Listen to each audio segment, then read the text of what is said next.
Mike here at the Elevator Consultants. We're on site checking two elevators that we've previously audited and created a punch list for. We've been called back on site because we've been experiencing repeat issues, and they turned out to actually be worse than really what we had comprehended based on the information that we have. But two elevators in the property. Second elevator is in service. This is actually their only service elevator here, car number 1. It is out of service. So last time we were here, we had mentioned that the jack unit assembly packings need to be replaced. We're gonna pop the door open. So this is what we call a hydraulic MRL system, where the tank is actually in the pit. So there's a whole lot going on here. So I'll try to walk you through it. So the way the system is set up, obviously we have our tank unit, our pump and our motor and valve, they're all submerged in there. That comes out through a Victaulic piping and gets sent up. One jack unit assembly on this side, one jack unit on this side. Then there's a valve to help differentiate the pressure between those to make sure the elevator travels in the hoistway square and plumb. It looks like they've been on site to do a repair.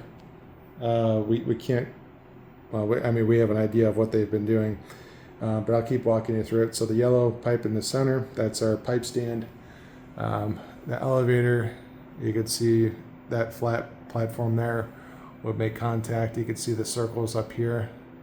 That's from where the springs have been hitting. But really the elevator, in my opinion, should be resting on that, because we know we've been having jack assembly packing issues, which would result in a loss of pressure in the system, and the elevator not being able to maintain where it's at without going through a releveling process.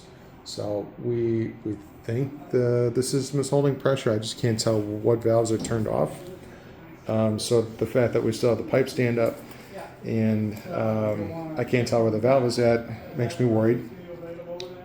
So we've been told that they've done an oil change in here, and if we look at our vision panel over here, to me it tells me that they did not flush the system all the way.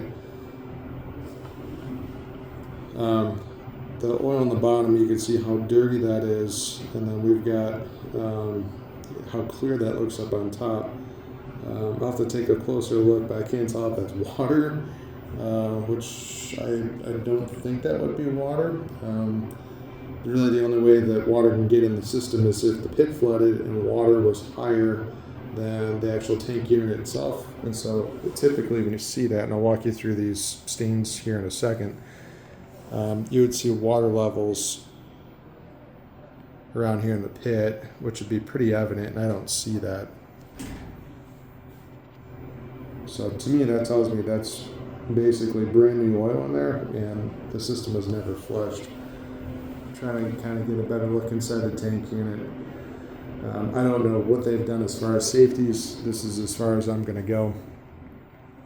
Obviously, one of the springs they've taken off so they can actually put the pipe stand here. But everything else here on the walls, all the oil stains that we're seeing, that's exactly what that is.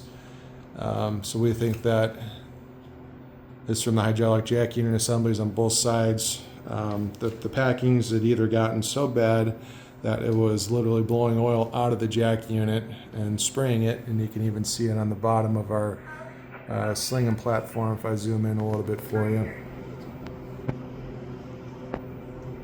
You can see the oil hanging out here. So we have it on our left jack unit, same thing here on the right jack unit, and even follows the shape of the jack unit itself.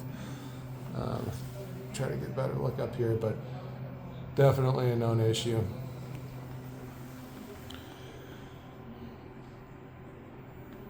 So we're going to help them get this cleaned up. Supposedly parts were supposed to be here this week, and it's already Wednesday. They're supposed to be out here Monday. That has not been taken care of yet, so we're going to help expedite this process. But overall, this is what we're running into.